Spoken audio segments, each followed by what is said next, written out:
Hello students, welcome to the Bansal online AMU entrance classes.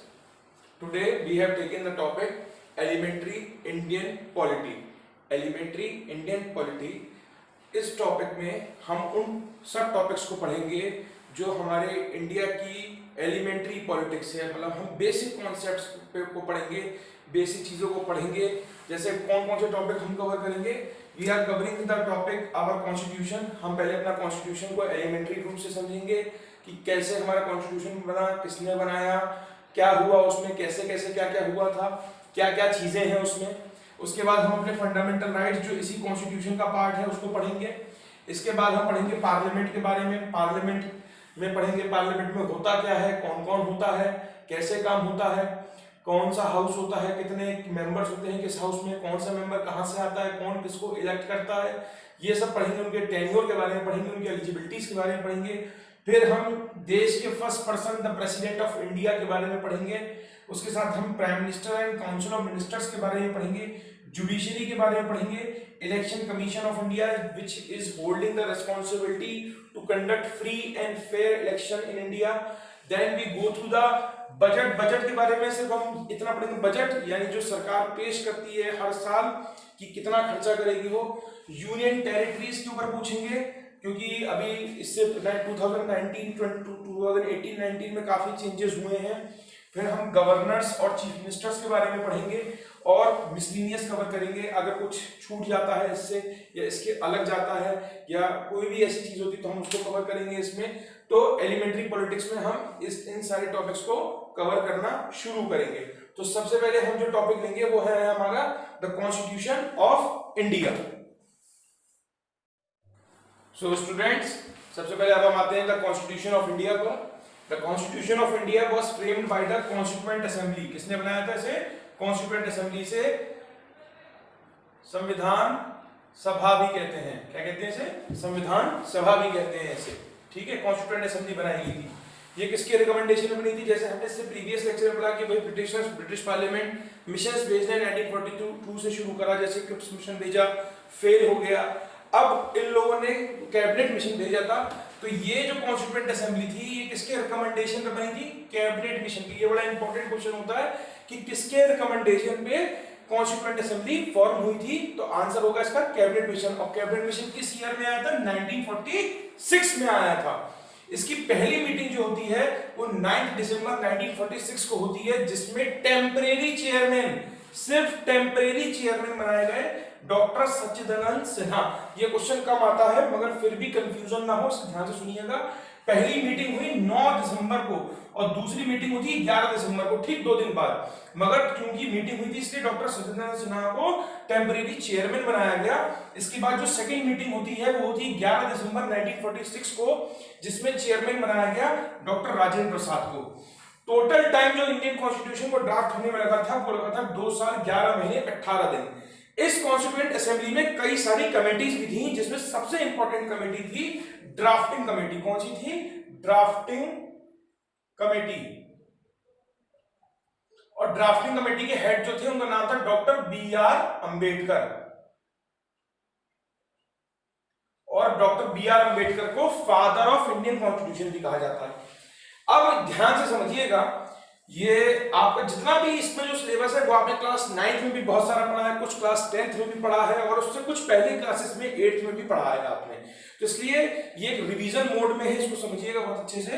तो जब constitution बन के तैयार हो गया 2 साल 11 महीने 18 दिनों में, तो इसको कॉन्स्टिट्यूएंट असेंबली ने अडॉप्ट किया। क्या किया? अडॉप्ट किया। कब किया? 26 नवंबर 1949 को। और 2015 से इस दिन को कॉन्स्टिट्यूशन डे के तौर पे यानी संविधान दिवस के तौर पे मनाया जाता है। इस दिन सिर्फ अडॉप्ट किया था। किसने किया था? कॉन्स्टिट्यूएंट असेंबली ने किया था। किसको किया था? कॉन्स्टिट्यूशन को किया था। और एनफोर्स किस दिन हुआ? 26 जनवरी, जिसको हम रिपब्लिक डे, 26 जनवरी 1950 को, जिसको हम रिपब्लिक डे के तौर पे मनाते हैं। हमारा जो इंडियन कॉन्स्टिट्यूशन है इसमें 22 पार्ट्स हैं। 395 आर्टिकल्स तब थे जब इसे बनाया गया, अब 440 हैं। 9 स्केड्यूल्स थे, अब 12 स्केड्यूल्स हो गए हैं। ठीक है, कुछ इंपॉर्टेंट स्केड्यूल्स और आर्टिकल्स के बारे में बात करते हैं। जैसे आर्टिकल 12 से 35, 12 से 35 फंडामेंटल राइट्स का है। 324 से लेके 329 तक इलेक्शंस का है। 343 से लेके 351 तक ऑफिशियल लैंग्वेजेस का है और 352 से लेके 360 तक इमरजेंसी प्रोविजंस का है। अब आप कहेंगे सर आर्टिकल्स तो बहुत सारे हैं, 440 हैं, आपने हमें इतने ही क्यों करा? बेटा ये रेलिवेंट है आपके लिए। देखिए फंडामेंटल राइट्स पढ़े हैं आपने, इलेक्शंस के बारे में पढ़ा है, ऑफिशियल लैंग्वेजेस के बारे में पढ़ा है, इमरजेंसी प्रोविजंस के बारे में पढ़ा है, इसलिए इन पे क्वेश्चंस आ जाता है, पूछ लिया जाता है। उसके बाद इंपॉर्टेंट स्केड्यूल्स तो देखेंगे हम। पहला आता है सेवेंथ स्केड्यूल। सेवेंथ स्केड्यूल आता है। सेवेंथ स्केड्यूल क्या बताता है हमें? यूनियन लिस्ट, स्टेट लिस्ट और कंकरेंट लिस्ट, इनके आइटम्स भी याद रखने हैं। ये फेडरलिज्म क्लास 10th का सेकंड चैप्टर सिविक्स का फेडरलिज्म था जिसमें ये पढ़ाया गया था हमें। उसके बाद 8th स्केड्यूल आता है जिसमें हम लैंग्वेजेस के बारे में है, डिस्क्रिप्शन है। 10th स्केड्यूल में एंटी डिफेक्शन लॉ, दल बदल विरोधी कानून, जो आपने पॉलिटिकल पार्टीज वाले चैप्टर में पढ़ा था उसमें इसमें आता है। और फेडरलिज्म वाले चैप्टर में ही आपने पंचायती राज और म्युनिसिपैलिटीज का जिक्र सुना था। तो ये 11th और 12th स्केड्यूल में आता है। 11th स्केड्यूल में पंचायती राज आता है जिसको कॉन्स्टिट्यूशन में 73rd अमेंडमेंट में इंक्लूड किया गया और 12th स्केड्यूल में 74th अमेंडमेंट में म्युनिसिपैलिटीज को इंक्लूड किया गया। ये हमारा ब्रीफ इंट्रोडक्शन है कॉन्स्टिट्यूशन का, इसमें और भी बहुत सारी चीजें हैं। तो ये आपको जनरल इंट्रोडक्शन है बेटा। इसके बाद हम अगला टॉपिक पढ़ते हैं जो हमारा टॉपिक है फंडामेंटल राइट्स। तो अब बात करते हैं फंडामेंटल राइट्स की। फंडामेंटल राइट्स क्या है? हमारे फंडामेंटल राइट्स बेसिक राइट्स होते हैं इंडियन सिटीजन्स के। जो भी इंडियन सिटीजन होगा किसी भी वजह से उसको ये फंडामेंटल राइट्स दे दी जाएंगे। जब हमारा कॉन्स्टिट्यूशन बनाया गया था तब इनको हमारे कॉन्स्टिट्यूशन में इंक्लूड कर दिया गया था।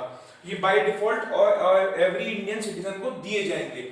1979 से पहले 7 फंडामेंटल राइट्स हुआ करते थे। 1979 से पहले 7 फंडामेंटल राइट्स हुआ करते थे, मगर अब 6 हैं। कौन सा फंडामेंटल राइट हटा दिया गया? राइट टू प्रॉपर्टी को हटा दिया गया था। कैसे? 44th अमेंडमेंट से। और अब अगला क्वेश्चन क्या आता है कि अब ये कौन सा राइट है? तो ये सिर्फ हमारा लीगल राइट है। क्या है? लीगल राइट है। तो पहले 7 फंडामेंटल राइट्स थे, अब 6 रह गए हैं। कौन सा राइट हटा दिया? राइट टू प्रॉपर्टी हटा दिया। कौन से अमेंडमेंट से हटाया? इसे 44th अमेंडमेंट से हटाया। जब भी कॉन्स्टिट्यूशन में कोई चेंजेस किए जाते हैं तो उसे अमेंडमेंट्स के थ्रू करा जाता है। और अब इसे क्या बना दिया है? लीगल राइट बना दिया गया। तो अब हमारे पास कितने राइट्स बचे हैं? 6 राइट्स बचते हैं। तो पहला आता है राइट टू इक्वालिटी, यानी समानता का अधिकार। There should be no discrimination on the basis of gender, caste, culture, creed, किसी भी बेसिस पर कोई डिस्क्रिमिनेशन नहीं होगा। There should be no discrimination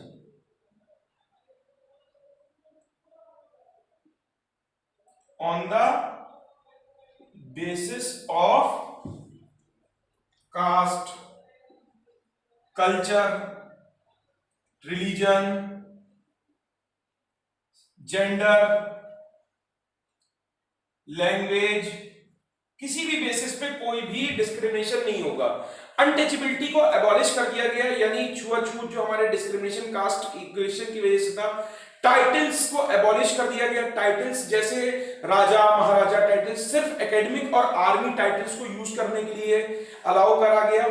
ठीक है। इसके बाद आता है right to freedom. Right to freedom का मतलब इसको हम ग्रुप ऑफ राइट्स भी कहते हैं। क्या कहते हैं हम इसे? ग्रुप ऑफ राइट्स भी कहते हैं। ग्रुप ऑफ राइट्स का क्या मतलब हुआ बेटा? ग्रुप ऑफ राइट्स का मतलब हुआ कि इसमें कई सारी चीज की फ्रीडम दी गई है हमें। जैसे freedom to express and expression, freedom to assemble peacefully without arms, कहीं भी इकट्ठा होने की आजादी। फ्रीडम टू एक्सप्रेशन का मतलब क्या था? अभिव्यक्ति की आजादी, अपनी बात को कहने की आजादी। आप गाने गा सकते हैं, आप बुक लिख सकते हैं, आप आर्टिकल्स लिख सकते हैं, बट वो नेशनल इंटरेस्ट में होना चाहिए। ठीक है, मतलब नेशन के अगेंस्ट नहीं होना चाहिए। और आप कोई भी यूनियन फॉर्म कर सकते हैं, कोई भी एसोसिएशन फॉर्म कर सकते हैं। आप जो भी इंडियन सिटीजन है वो राइट टू फ्रीडम के अंडर में कहीं पर भी सेटल हो सकते हैं, कहीं पर भी प्रॉपर्टी परचेस कर सकते हैं। जो इंटर रेगुलेशंस हैं, जो लॉज हैं, उनको वो एक्सेप्शंस हैं। तो इस तरह से इस राइट टू फ्रीडम को हम ग्रुप ऑफ राइट्स कहते हैं। ठीक है। इसके बाद आता है हमारा right against exploitation. Right against exploitation का क्या मतलब है, यहां पे तीन चीजें बेसिकली कही गई कि फोर्स्ड बैगर यानी जबरदस्ती भीख नहीं मंगवाई जा सकती, प्रोहिबिटेशन of child labour, प्रोहिबिटेशन of child labour यानी चाइल्ड लेबर नहीं होगा, बिलो 14 ईयर्स के बच्चे से काम नहीं करवा सकते, ठीक है। और प्रोहिबिटेशन of human trafficking, human trafficking,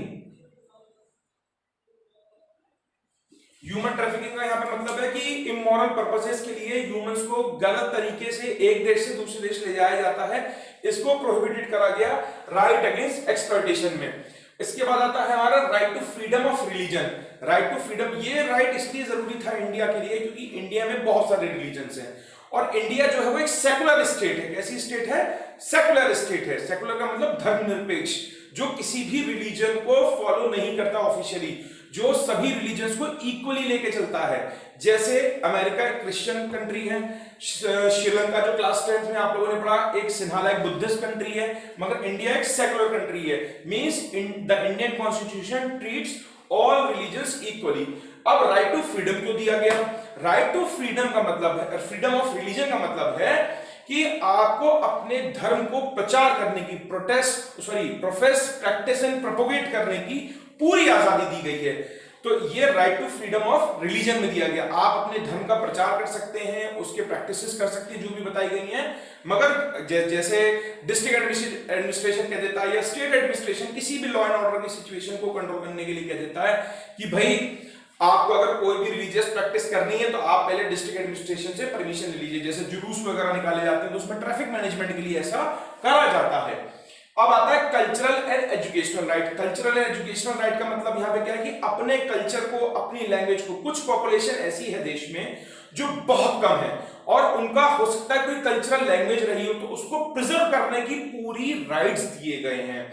minorities, जो रिलीजियस माइनॉरिटीज है, अब रिलीजियस माइनॉरिटीज कौन कौन सी हैं? हमारे पास मुस्लिम्स हैं, क्रिश्चियंस रिलीजियस माइनॉरिटी आते हैं, सिख रिलीजियस माइनॉरिटी है, Muslims, Christian, Sikh, Buddhist, Jain, Parsis, ये 6 रिलीजियस माइनॉरिटीज हैं। ये 6 रिलीजियस माइनॉरिटीज अपने एजुकेशन इंस्टीट्यूशन को एस्टेब्लिश कर सकती हैं और उनको पूरी तरह से चला सकती, कंट्रोल कर सकती हैं। और अगला राइट आता है हमारा right to constitutional remedies. Right to constitutional remedies जो है इसको डॉक्टर अंबेडकर ने heart and soul of Indian constitution कहा है। ये बड़ा इंपॉर्टेंट पॉइंट है। Heart and soul Indian constitution को कहा गया है। क्यों कहा गया है ये? क्योंकि अगर किसी भी फंडामेंटल राइट को प्रैक्टिस करने में आपको कोई रोकता है तो by the help of this fundamental right आप डायरेक्टली हाई कोर्ट या सुप्रीम कोर्ट अप्रोच कर सकते हैं अपने फंडामेंटल राइट्स को प्रिजर्व रखने के लिए, उनको प्रॉपर्ली प्रैक्टिस रखने के लिए। ठीक है, अब हमारा अगला टॉपिक आता है पार्लियामेंट। ये पार्लियामेंट के बारे में आपने क्लास 9 में पढ़ा है, 8th में भी पढ़ा है। आज हम इसे कॉम्प्रिहेंसिवली थोड़ा डिटेल में पढ़ते हैं और फिर हम जानेंगे कि पार्लियामेंट में सबसे पहले हम देखेंगे कि कौन कौन से मेंबर्स होते हैं, फिर हम ये जानेंगे कि वो मेंबर्स कहां से आते हैं, पार्लियामेंट के कितने पार्ट होते हैं, कितने हाउस होते हैं, पार्लियामेंट वर्क कैसे करती है, पार्लियामेंट में बिल कैसे पास होता है। ओके, तो स्टूडेंट्स अब हम पार्लियामेंट के बारे में पढ़ते हैं। पार्लियामेंट के बारे में समझते हैं, थोड़ा सा ध्यान से समझिएगा। ये कुछ ऐसे टॉपिक्स हैं बेटा जो लाइफ टाइम आपको जितने भी कॉम्पिटिशन्स आते हैं कहीं ना कहीं किसी न किसी तरीके से मिल जाएंगे, तो थोड़ा बहुत ध्यान समझिएगा। क्लास 9 में भी पढ़ा आपने इसके बारे में। पार्लियामेंट जो है, इंडियन पार्लियामेंट को संसद कहा जाता है। क्या कहा जाता है? संसद। ये डेमोक्रेटिक कंट्री के लिए बड़ी जरूरी ऑर्गेनाइजेशन होता है। और क्यों होता है? क्योंकि यहाँ पर इलेक्टेड रिप्रेजेंटेटिव्स बैठते हैं हमारे, जो हमारे लिए डिसीजन लेते हैं। Parliament is the apex, apex means highest, apex institute for law making. देश का सबसे बड़ी इंस्टीट्यूट है कानून बनाने के लिए।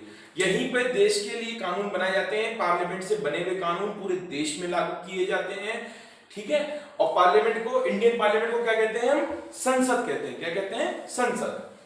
उसी तरह से देखिए पार्लियामेंट के तीन हिस्से हैं, तीन पार्ट हैं पार्लियामेंट के। एक है लोकसभा, राज्यसभा और प्रेसिडेंट। ये इसके तीन हिस्से हैं पार्लियामेंट के, इंडियन पार्लियामेंट के। यहाँ पे दो हाउसेज हैं इसके, एक लोकसभा और एक राज्यसभा। हम इनको डिफरेंशिएट पैटर्न पे पढ़ेंगे, लोकसभा और राज्यसभा को। सबसे पहले पढ़ते हैं लोकसभा। तो मैंने जैसे बताया कि भाई पार्लियामेंट में इलेक्टेड रिप्रेजेंटेटिव्स बैठते हैं, क्योंकि इंडिया एक डेमोक्रेटिक कंट्री है, तो इलेक्टेड रिप्रेजेंटेटिव बैठेंगे। तो लोकसभा, तो लोकसभा का क्या नाम है? इसको हम लोअर हाउस भी कहते हैं। क्या कहते हैं? लोअर हाउस भी कहते हैं, या फिर हाउस ऑफ द पीपल। क्या कहते हैं? House of the people. जो देश के 18 या 18 वर्ष से ज्यादा उम्र के जो लोग हैं, वो जब लोकसभा के मेंबर्स को इलेक्ट करते हैं तो वो डायरेक्टली यहां पर आते हैं। यानी लोकसभा के जो मेंबर हैं, they are directly elected by the people. मैं जब आपको इलेक्शंस पढ़ाऊंगा तो क्लास 9 का जो चैप्टर था इलेक्शंस, उसमें भी पढ़ाया था मैंने, जैसे आपको अपनी क्लास से यहाँ पे कोचिंग में, कि भाई कौन कौन से इलेक्शंस डायरेक्ट होते हैं, कौन कौन से इलेक्शंस डायरेक्ट इनडायरेक्ट होते हैं। तो वीडियो में भी बताऊंगा मैं आपको, इसको भूलिएगा मैं, इसको जरूर देखिएगा। तो लोअर हाउस और upper house, sorry lower house कहा जाता है, और या फिर इसे हाउस ऑफ पीपल कहा जाता है, लोगों का सदन कहा जाता है। यहां पर वो मेंबर्स बैठते हैं जो डायरेक्टली जनता द्वारा चुने जाते हैं। ठीक उसी तरीके से जब लोकसभा को लोअर हाउस कहा जाएगा तो राज्यसभा को क्या कहा जाएगा? अपर हाउस कहा जाएगा। क्या कहा जाएगा? Upper house. और इसको हम दूसरा नाम इसका काउंसिल ऑफ स्टेट। लोकसभा देश के 130 करोड़ लोगों को रिप्रेजेंट करती है, और राज्यसभा देश की 28 स्टेट्स को रिप्रेजेंट करती है। अब जैसे मैंने बताया भाई, लोकसभा में तो जो मेंबर होते हैं वो देश की जनता इलेक्ट करके भेज रही है। अब राज्यसभा के मेंबर्स को कौन इलेक्ट करता है? तो राज्यसभा के मेंबर्स को इलेक्ट करते हैं स्टेट के मेंबर ऑफ लेजिस्लेटिव असेंबली, यानी एमएलएज। तो काउंसिल ऑफ स्टेट इसलिए कहा जाता है क्योंकि इनको एमएलए इलेक्ट करके भेजते हैं, विधायक जिन्हें हम बोलते हैं। और अब इनकी स्ट्रेंथ की बात कर लेते हैं। तो लोकसभा की जो मैक्सिमम स्ट्रेंथ है वो है 552, और जो प्रेजेंट स्ट्रेंथ है वो है 545। अब अगर आपसे क्वेश्चन पूछा जाता है what is the strength of Lok Sabha, तो आप लिखेंगे 545। क्या लिखेंगे? 545। और अगर आपसे पूछा जाता है कि what is the maximum strength of Lok Sabha, तब आप लिखेंगे 552। उसी तरह से राज्यसभा की भी मैक्सिमम स्ट्रेंथ जो है वो 250 है, और प्रेजेंट स्ट्रेंथ 245 है। मैंने यहां पे लिखा है 543 प्लस 2। इस 543 प्लस 2 का मतलब क्या है? ये जो 543 लोग हैं ये इलेक्टेड हैं। ये कैसे लोग हैं? इलेक्टेड, चुनाव लड़के जीत कर आए हैं साहब। और ये दो लोग कौन है? ये दो मेंबर होते हैं, इनको नॉमिनेट किया जाता है। देखिए एक वर्ड है इलेक्टेड और एक है नॉमिनेटेड। इलेक्टेड का मतलब है कि भाई इलेक्शन लड़ा, कॉन्टेस्ट करा, चुनाव प्रचार किया, और जब सबसे ज्यादा वोट मिल गए तो जीत गए। नॉमिनेटेड का मतलब है कि बिना इलेक्शन लड़े ही आ गए। कैसे आ गए? इनको प्रेसिडेंट साहब बनाते हैं। किस बेसिस पे बनाते हैं? क्यों बना रहे हैं भाई? इन 543 पे मेहरबानी क्यों नहीं करी ऐसी? इन दो पे क्यों कर रहे हैं? Because these two members are from Anglo Indian community. कौन सी कम्युनिटी से होते हैं? Anglo Indian community. क्वेश्चन कैसे आएगा?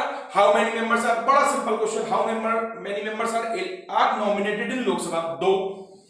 टेक्निकल क्वेश्चन है कि from which community they comes, तो आंसर आएगा एंग्लो इंडियन। उसी तरीके से भाई यहां पे 245 मेंबर्स हैं राज्यसभा में। अब इसमें से 233 को तो एमएलए लोगों ने इलेक्ट करके भेजा, और 12 कहां से आए? तो ये 12 जो होते हैं, ये 12 एमिनेंट पर्सनैलिटीज होती हैं, बहुत बड़ी शख्सियत होती हैं, बहुत बड़ी पर्सनैलिटीज होती हैं। ये किस फील्ड से आती हैं? ये क्या इन्होंने ऐसा बड़ा काम कर दिया भाई? इन्होंने या तो लिटरेचर के फील्ड में, आर्ट्स के फील्ड में, साइंस के फील्ड में, या फिर सोशल सर्विस के फील्ड में एक्स्ट्रा ऑर्डिनरी वर्क करा हो, तब इनको ऐसे 12 मेंबर नॉमिनेट किए जाते हैं। जैसे प्रेजेंटली मैरी कॉम, जो एक फेमस स्पोर्ट्स पर्सनैलिटी है, बॉक्सिंग प्लेयर है। इससे पहले सचिन तेंदुलकर, और उससे पहले शबाना आजमी, और इसी तरह से संजय दत्त जो एक बहुत बड़ी फिल्म एक्ट्रेस है, इनकी मदर नरगिस दत्त वो पहली फिल्म एक्ट्रेस थी जिनको राज्यसभा का सदस्य बनाया गया था। इसी तरह से बनाए जाते हैं। अब इनमें क्या मिनिमम एज होती है इनके बनने के लिए? भाई कोई भी इलेक्शन नहीं कर सकता, जैसे हर कोई वोट नहीं दे सकता। या तो वोटिंग देने वाला पर्सन होगा 18 वर्ष या 18 इयर्स की एज अटेन कर चुका हो, या उससे ज्यादा का हो। उसी तरह से इलेक्शन लड़ने के लिए लोकसभा के मिनिमम एज क्या चाहिए, तो लोकसभा के लिए मिनिमम एज चाहिए 25 साल। एक बड़ा छोटा सा फॉर्मूला है, बड़ा बढ़िया सा, देखिए लोकसभा, राज्यसभा, लोकसभा और यहीं पे एमएलए भी कर दीजिए, राज्यसभा कर दीजिए और एमएलसी। ये एमएलए एमएलसी क्या होते हैं मैं आपको नेक्स्ट वीडियो में बताऊंगा। अब गवर्नर या फिर प्रेसिडेंट, यहां पर दिख नहीं रहा होगा, चलिए मैं यहां बना देता हूं उसे। देखिए Lok Sabha, MLA, Rajya Sabha, MLC, governor of the states या फिर प्रेसिडेंट या वाइस प्रेसिडेंट, इनके लिए मिनिमम एज क्या चाहिए बनने के लिए। लोकसभा का मेंबर हो या एमएलए हो, उसको 25 साल मिनिमम एज चाहिए, 5 और बढ़ा दीजिए 30 साल, 5 और बढ़ा दीजिए 35 साल। तो लोकसभा के मेंबर बनने के लिए मिनिमम एज चाहिए 25 साल, राज्यसभा के लिए मिनिमम एज चाहिए 30 साल।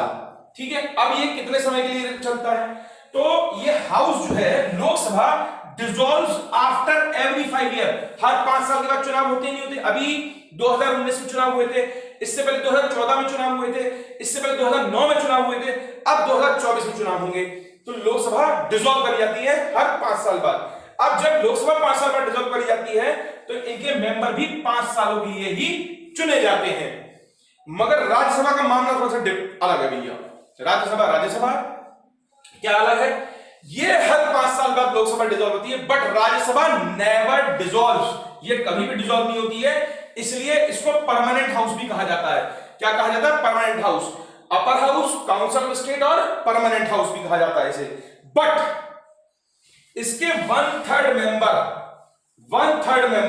हर 2 साल बाद रिटायर हो जाते हैं अपने आप, हर 2 साल बाद रिटायर हो जाते हैं अपने आप। इस लेक्चर की रिकॉर्डिंग सुनने के बाद इस पॉइंट में अगर कोई कंफ्यूजन आए, किसी भी पॉइंट में आए, तो जब लाइव क्लासेस होंगी हमारी उसमें आप इनको डिस्कस कर सकते हैं। ठीक है, वैसे तो देखिए सबसे ज्यादा बढ़िया जो तरीका होता है पढ़ाई का वो फिजिकली आप लोग प्रेजेंट हो क्लास में सामने टीचर आपको पढ़ा रहा है, वो सबसे बेहतरीन सिस्टम है। अभी भी इतनी सारी ऑनलाइन क्लासेस हैं, पहले से भी एग्जिस्टेंस में, आज भी मार्केट में सिचुएशन चेंज हो गई है तो आ गई है, मगर इन ऑनलाइन क्लासेस अगर इतनी इफेक्टिव होती तो क्या हर चीज करी जा सकती थी उससे। जब हम स्टार्टिंग फेज से बेटा आप लोगों का अभी पढ़ाई का, अभी कंपटीशन देने जा रहे हैं आप लोग प्रॉपरली, कुछ बच्चों ने एनटीएसटी दे दिया होगा मगर एमयू एंट्रेंस देने जा रहे हैं आप लोग, तो फिजिकल पढ़ाई पे ज्यादा फोकस करिएगा। ये जो ऑनलाइन क्लासेस है, रिकॉर्डेड लेक्चर है, ये रिवीजन पर्पस के लिए हो सकते हैं, कुछ चीजों के लिए हो सकते हैं, मगर इतने इफेक्टिव नहीं है ये। ठीक है, तो कम टू द टॉपिक। अब उसके बाद हमने बात क्या करी, दोबारा बताता हूं मैं कि ये राज्यसभा कभी भी डिसॉल्व नहीं होता, इसके 1/3 मेंबर हर 2 साल बाद रिटायर हो जाते हैं। लोकसभा के मेंबर 5 साल के लिए होते थे, मगर राज्यसभा का मेंबर अगर कोई बनता है तो वो 6 सालों के लिए बनता है। कितने साल के लिए बनता है, 6 सालों के लिए बनता है। अब भाई हाउसेस भी तो इनको कोई ना कोई तो चलाएगा ही, तो इनको चलाने का काम होता है प्रिसाइडिंग ऑफिसर का। किसका होता है, प्रिसाइडिंग ऑफिसर का। तो लोकसभा का जो प्रिसाइडिंग ऑफिसर होता है वो होता है स्पीकर। कौन होता है, स्पीकर। और राज्यसभा का जो प्रिसाइडिंग ऑफिसर होता है वो होता है चेयरमैन। कौन होता है, चेयरमैन। अब ये स्पीकर कहां से आते हैं, The Speaker of the Lok Sabha is elected among the members। जो लोकसभा के मेंबर्स इलेक्ट होकर आए हैं उन्हीं में से किसी एक को लोकसभा का स्पीकर बना दिया जाता है। जैसे प्रेजेंटली लोकसभा के स्पीकर जो हैं उनका नाम है ओम बिरला, जो राजस्थान की कोटा लोकसभा सीट से इलेक्शन जीत कर आए हैं। मगर यहां पर राज्यसभा में क्या होता है, जो भी देश का वाइस प्रेसिडेंट होगा, जैसे एम वेंकैया नायडू ने जैसे ही वाइस प्रेसिडेंट की शपथ ली थी फौरन जाके बैठ गए थे वो राज्यसभा के चेयरमैन की कुर्सी पर, बिना किसी इलेक्शन के, बिना किसी और चीज के। जैसे ही कोई भी व्यक्ति देश का वाइस प्रेसिडेंट बनेगा वो फौरन ऑटोमेटिकली चेयरमैन बन जाएगा राज्यसभा का। एक और इंपॉर्टेंट बात है, राज्यसभा ज्यादा पावरफुल होती है, लोकसभा ज्यादा पावरफुल होती है राज्यसभा से। मनी बिल, जिनके बारे में हम अभी डिस्कस करेंगे, मनी बिल को हम बजट भी कहते हैं, यानी इसमें यह होता है कि सरकार अपना 1 साल तक क्या खर्चा करेगी, कहां कहां खर्चा करेगी, इसका डिस्क्रिप्शन दिया जाता है। तो ये बिल जो होता है ये लोकसभा में सबसे पहले इंट्रोड्यूस किया जाता है। ज्यादा मेंबर भी होते हैं इसके, और इसलिए इंडिया जैसी डेमोक्रेटिक कंट्री में ये इसलिए पावरफुल है क्योंकि जनता द्वारा यहां पर इलेक्टेड रिप्रेजेंटेटिव्स बैठते हैं। इसमें और भी कुछ पॉइंट्स हैं, अगर आपको कोई भी डाउट हो उसके रिगार्डिंग तो आप बिल्कुल पूछ सकते हैं, कोई दिक्कत की बात नहीं है इसमें। Stay safe, stay home. Thank you class.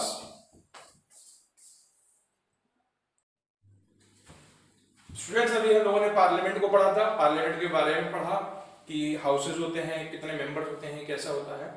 अब जानते हैं थोड़ा पार्लियामेंट की वर्किंग के बारे में।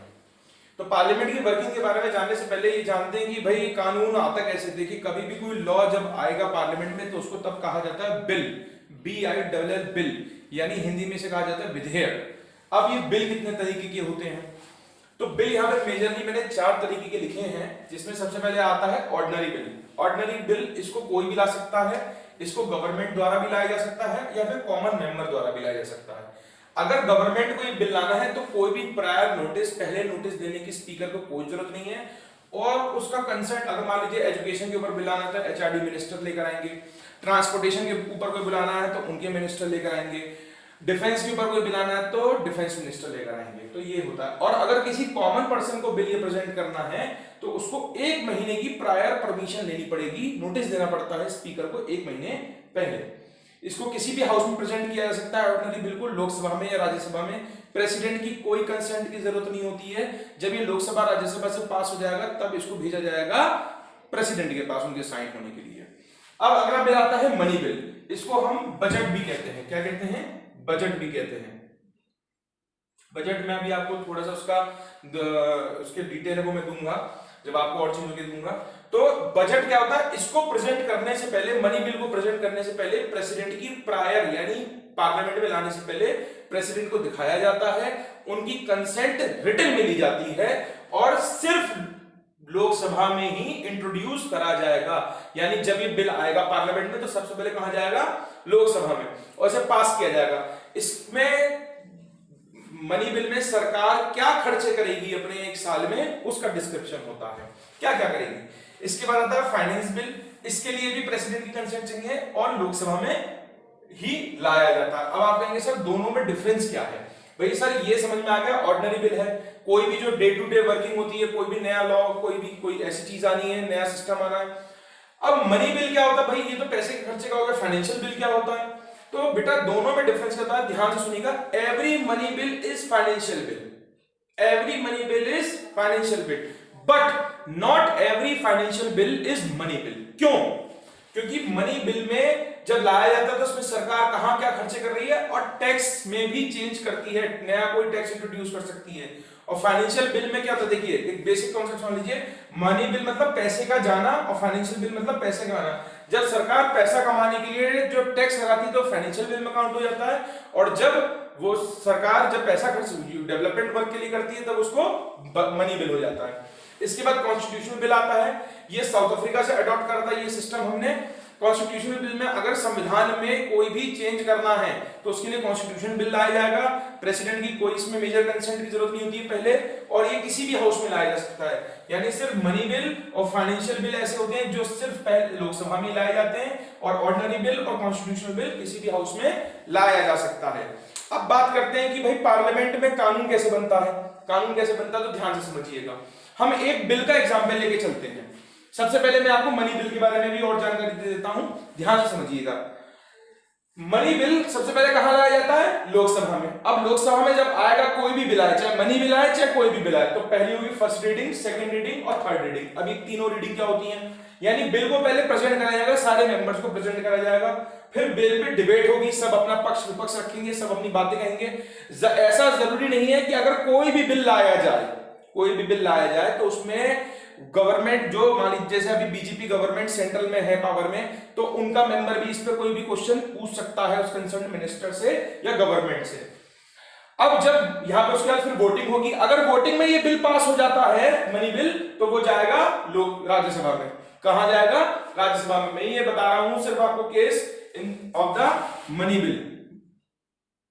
मनी बिल क्या सबसे पहले किसमें जाएगा? लोकसभा में। ये पास होके जाएगा राज्यसभा में। राज्यसभा इसे पास करे या ना करे, पास करे या ना करे, ये 14 दिन बाद अपने आप पास माना जाएगा। अगर राज्यसभा में पहुंचा और 3 दिन बाद पास कर दिया राज्यसभा में तो वेरी गुड, नहीं कर रहे पास कोई दिक्कत नहीं है, 14 दिन बाद ये अपने आप पास माना जाएगा। राज्यसभा अगर इसमें कोई चेंजेस बताती है करने के लिए लोकसभा को, तो लोकसभा के ऊपर है कि वो करे या ना करे।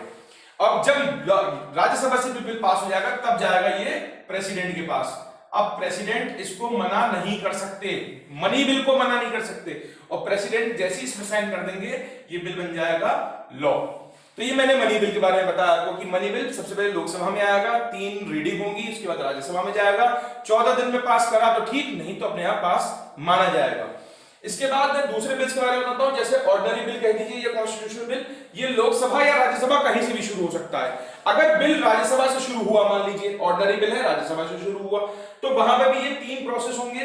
अगर वो बिल वोटिंग में पास हो जाता है, यानी 50% से ज्यादा वोट उसे मिल जाते हैं, तब ये लोकसभा जाएगा, और लोकसभा से पास होने के बाद फिर ये प्रेसिडेंट जाएगा। मतलब जब भी प्रेसिडेंट के पास कोई बिल जाएगा तो वो दोनों हाउसेस से पास होना जरूरी है, ऐसे, ठीक है। तो अब क्या होता है, मनी बिल के केस में प्रेसिडेंट कोई भी पावर यूज नहीं कर सकते, प्रेसिडेंट को साइन करना जरूरी है, और अगर प्रेसिडेंट भी साइन नहीं करते मनी बिल को तो वो 14 दिन बाद पास माना जाएगा फिर भी।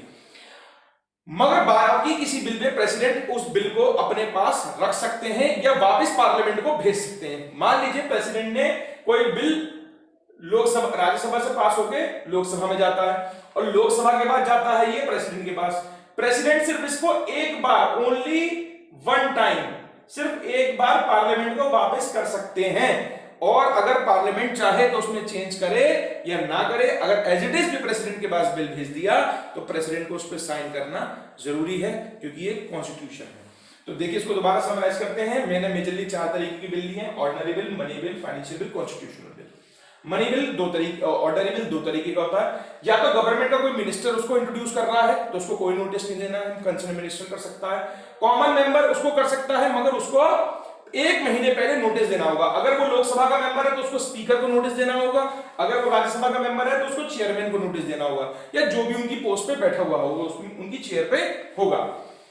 Money bill only presents in Lok Sabha, financial bill only presents in Lok Sabha, दोनों में प्रायर कंसेंट चाहिए प्रेसिडेंट की, ठीक है। मनी बिल को प्रेसिडेंट नहीं रोक सकता, मनी बिल को राज्यसभा भी नहीं रोक सकती। अगर मनी बिल को राज्यसभा रोकती है तो वो कितने दिन में पास हो जाएगा, 14 दिन में पास हो जाएगा, अपने आप माना जाएगा। बाकी कॉन्स्टिट्यूशनल बिल था, फर्स्ट रीडिंग का मतलब होता है बिल को प्रेजेंट करना, सेकंड रीडिंग का मतलब होता है बिल पे डिबेट होना, थर्ड रीडिंग का मतलब होता है बिल पे वोटिंग होना। जब एक हाउस से बिल पास हो जाएगा तो दूसरे हाउस से भी पास होना जरूरी है, और जब ये दोनों हाउस से पास हो जाएगा तब वो प्रेसिडेंट के पास जाएगा। प्रेसिडेंट एक बार उसे लौटा सकते हैं, अगर दूसरी बार, अगर उसके बाद पार्लियामेंट चेंज करना चाहे तो करे, ना करना चाहे तो ना करे। अगर सेकंड टाइम प्रेसिडेंट के पास वो बिल भेजा गया तो प्रेसिडेंट को उसको साइन करना जरूरी है। अब हम एलिमेंट्री पॉलिटिक्स में इसके बाद आपको प्रेसिडेंट के बारे में पढ़ाएंगे। प्रेसिडेंट के बाद हम आपको executive, prime minister, chief minister और उनकी काउंसिल मिनिस्टर के बारे में पढ़ाते हैं। हेलो स्टूडेंट्स, कल हम लोगों ने इंडो इस्लामिक में पार्लियामेंट के बारे में पढ़ा था। पार्लियामेंट एक ऐसा इंस्टीट्यूट है जो पूरे देश के लिए लॉ बनाता है। इसी के साथ साथ जब पार्लियामेंट पूरे देश के लिए लॉ बनाता है तो देश की 28 स्टेट्स के लिए उनकी स्टेट असेंबलीज भी हैं। तो आज हम उसी के बारे में पढ़ेंगे, स्टेट लेजिस्लेचर। स्टेट लेजिस्लेचर क्या होता है? Law making body in the state is called state legislature, यानी जो स्टेट्स के लिए लॉ बनाने का काम करती है उसे स्टेट्स लेजिस्लेचर कहते हैं। जैसे हमारी पार्लियामेंट जो थी, वो पार्लियामेंट हमारी 2 हाउसेस में डिवाइडेड थी, लोकसभा और राज्यसभा में डिवाइडेड थी। उसी तरीके से स्टेट लेजिस्लेचर भी 2 पार्ट्स में डिवाइड होती है, एक होती है विधानसभा और एक होती है विधान परिषद। विधानसभा के मेंबर को हम MLA कहते हैं और विधान परिषद के मेंबर को हम MLC कहते हैं। यहां पर MLA और MLC की फुल फॉर्म क्या है? Member of legislative assembly, member of legislative assembly, और लोकली जिसको हम विधायक भी कहते हैं। और यहां पर जो C है इसका मतलब होता है काउंसिल। इसका मतलब क्या होता है? काउंसिल। तो यहां पर असेंबली और यहां पर काउंसिल। मगर ऐसा हर स्टेट में नहीं होता। ईच, मेरी बात बहुत ध्यान से सुनिएगा, each state should have Vidhan Sabha, legislative assembly, वहां पर विधानसभा होना जरूरी है। मगर विधान परिषद यानी member of legislative councils her state में नहीं होते, ये सिर्फ 6 स्टेट्स में होते हैं। इससे पहले 7 थे ये, जम्मू कश्मीर इसमें नहीं है। अभी क्यों नहीं है इसके बारे में मैं आपको बताऊंगा। तो सिर्फ ऐसे 6 स्टेट हैं जिसमें है बिहार, यूपी, आंध्र प्रदेश, तेलंगाना, महाराष्ट्र, कर्नाटका, ठीक है। इसमें ये स्टेट्स। अभी हम विधानसभा करेंगे, पहले विधान परिषद समझिए। हाँ, एक चीज बड़े ध्यान से समझिएगा, विधानसभा परिषद जो होती है वो बिल्कुल राज्यसभा की तरह से होती है और विधानसभा बिल्कुल लोकसभा की तरह से होती है, ठीक है। मगर विधान परिषद कितनी स्टेट्स में है? Only in 6 state. वो कौन कौन सी है? बिहार, यूपी, आंध्र प्रदेश, तेलंगाना, महाराष्ट्र, कर्नाटका। इसमें पहले जम्मू कश्मीर था, अब नहीं है। तो विधान परिषद में कितने मेंबर किसके होते हैं? बिहार में 75 मेंबर्स हैं, जिसमें से 63 इलेक्ट होते हैं और 12 नॉमिनेट होते हैं। जैसे राज्यसभा में क्या होता था? 233 तो इलेक्टेड थे और 12 नॉमिनेटेड थे। उसी तरह से यहाँ पे 75 मेंबर्स है बिहार में, 63 इलेक्ट होंगे और 12 नॉमिनेट होते हैं। यूपी में 100 मेंबर्स हैं, 90+10 का रेशियो है। आंध्र प्रदेश में 58 है, 50+8। तेलंगाना में 40 है, 34+6। महाराष्ट्र में 78 है, 66+12। कर्नाटका में 75, 64+11, ठीक है। और जिस तरह से चेयरमैन होता है राज्यसभा में, उसी तरह से विधान लेजिस्लेटिव काउंसिल में भी चेयरमैन होता है, मगर इसका इलेक्शन होता है। इसका क्या होता है? इलेक्शन होता है। ज्यादातर ये अपोजिशन जो पार्टी होती है उसी के मेंबर को, उसी के किसी एक एमएलसी मेंबर को इसका अध्यक्ष चेयरमैन बना दिया जाता है। अब आते हैं विधानसभाओं पर। तो ये सभी स्टेट्स में प्रेजेंट होती है। इसका एक नियम है कि 60 से कम, नॉट लेस देन 60, और 500 से ज्यादा मेंबर नहीं होंगे। यानी किसी भी स्टेट में मिनिमम 60 एमएलए होने चाहिए और या फिर मैक्सिमम 500, इससे ज्यादा एमएलए नहीं होंगे। कम से कम 60, ज्यादा से ज्यादा 500। मगर एक्सेप्शन है यहाँ पर भी। एक्सेप्शन किसके साथ है? एक्सेप्शन है गोवा के साथ, सिक्किम के साथ और मिजोरम के साथ।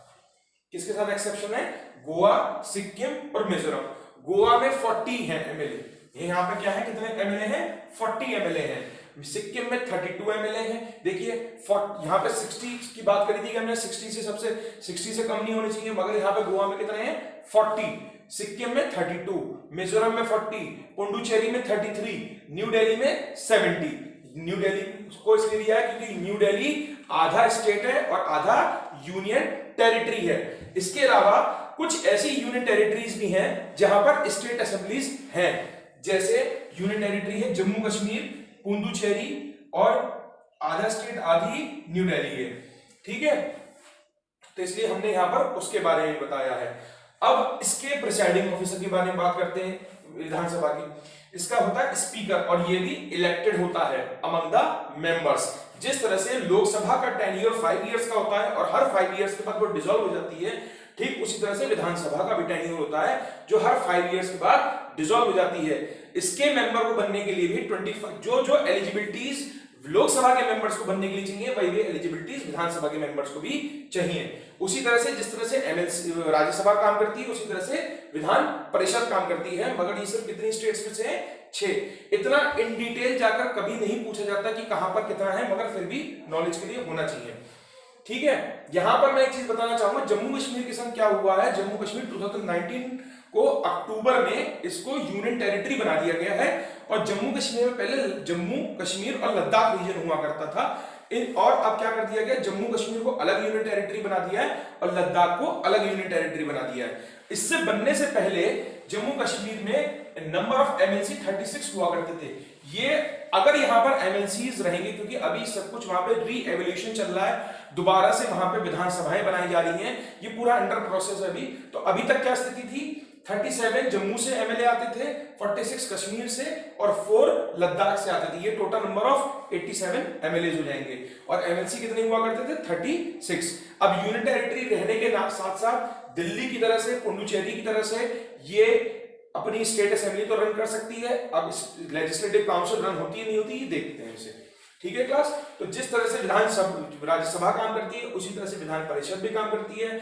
जिस तरह से लोकसभा काम करती है, उसी तरीके से विधानसभा भी काम करती है। अब जैसे राज्यसभा में मेंबर बनने के लिए मिनिमम एज 30 इयर्स होनी चाहिए, विधान परिषद के भी मेंबर बनने के लिए 30 इयर्स होनी चाहिए। उसी तरह से 6 इयर्स तक का टेन्योर होता है राज्यसभा का, उसी तरह से विधान परिषद का भी टेन्योर 6 इयर्स का होता है। ये कभी भी डिसॉल्व नहीं होता, जैसे राज्यसभा कभी डिसॉल्व नहीं होती, और हर 2 साल बाद 1/3 मेंबर रिटायर होते रहते हैं, बिल्कुल जैसे राज्यसभा में होते हैं। ठीक है, तो अब हम इसके बाद जो टॉपिक पढ़ने जा रहे हैं, क्योंकि ये पार्लियामेंट से जुड़ा हुआ था, इसलिए मैंने आपको इसको पार्लियामेंट एक्सप्लेन करने के साथ ही इसको भी एक्सप्लेन कर दिया है। अब हम प्रेसिडेंट ऑफ इंडिया के बारे में पढ़ेंगे।